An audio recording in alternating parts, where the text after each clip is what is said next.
नमस्कार दोस्तों, क्या आपने कभी सोचा है कि कोई विदेशी महिला, वो भी अपने 2 छोटे बच्चों के साथ, भारत की खतरनाक पहाड़ियों में एक गुफा में रह सकती है?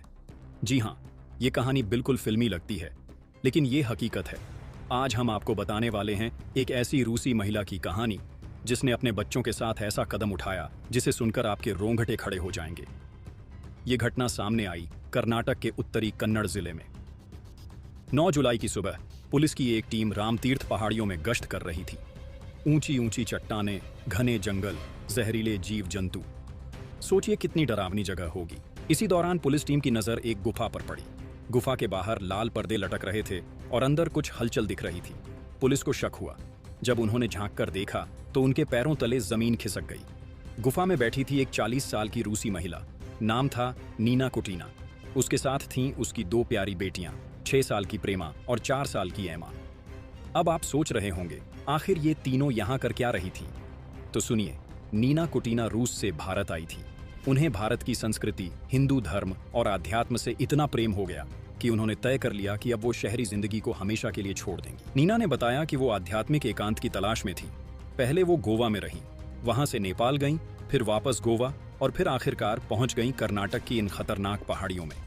नीना और उनकी बेटियां पिछले 14 दिनों से उसी गुफा में रह रही थीं। ना कोई खाना बनाने का इंतजाम, ना बिजली, ना पानी, ना कोई सुविधा। फिर भी वो वहां एक सन्यासी की तरह ध्यान और पूजा में लीन थी। पुलिस को गुफा के अंदर भगवान शिव की एक मूर्ति भी मिली। नीना रोज पूजा करती थीं, ध्यान लगाती थीं। अब सोचिए, इतनी मुश्किल जगह में जीने के लिए खाना कहां से आता था? नीना हर बार 3 किलोमीटर पैदल चलती थी, फिर बस पकड़कर बाजार जाती थी, खाना पीना खरीदती थी और फिर वापस गुफा में लौट आती थी। पुलिस वालों के लिए यह नज़ारा किसी झटके से कम नहीं था। 2 छोटे बच्चों को ऐसी जगह में रखना बहुत बड़ा खतरा था। पुलिस ने तुरंत बच्चों की सुरक्षा को लेकर चिंता जताई। जांच में पता चला कि नीना का वीजा 17 अप्रैल 2017 तक ही वैलिड था। मतलब अब वो भारत में अवैध रूप से रह रही थी। रिपोर्ट के मुताबिक नीना पहले गोवा में रहीं, फिर नेपाल गईं और बाद में फिर से भारत आ गईं। इसके बाद उन्होंने भारत के कई हिस्सों में समय बिताया और आखिर में कर्नाटक की रामतीर्थ पहाड़ियों की गुफा में जाकर बस गईं।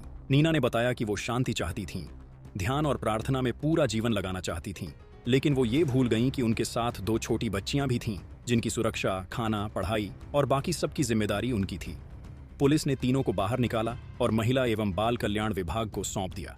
बच्चों की देखभाल और सुरक्षा के लिए सरकारी टीम ने तुरंत कदम उठाए। इस घटना ने पूरे इलाके में सनसनी मचा दी। लोग दंग रह गए कि कोई माँ इतनी बड़ी रिस्क कैसे ले सकती है। तो दोस्तों, ये थी उस रूसी महिला की कहानी जो भारत के आध्यात्म में इतनी डूब गई कि उसने अपनी पूरी जिंदगी गुफा में बिताने का फैसला कर लिया। आपको क्या लगता है, क्या नीना का फैसला सही था? क्या बच्चों के लिए ऐसा जीवन सुरक्षित है? क्या आध्यात्म की खोज में बच्चों को भी खतरे में डालना ठीक है? नीचे कमेंट में अपनी राय जरूर बताएं। अगर आपको ये वीडियो पसंद आया हो तो लाइक जरूर कर दीजिए, अपने दोस्तों के साथ शेयर करें और चैनल को सब्सक्राइब करना बिल्कुल मत भूलिए। फिर मिलेंगे ऐसी ही किसी चौंकाने वाली सच्ची कहानी के साथ। धन्यवाद। जय हिंद।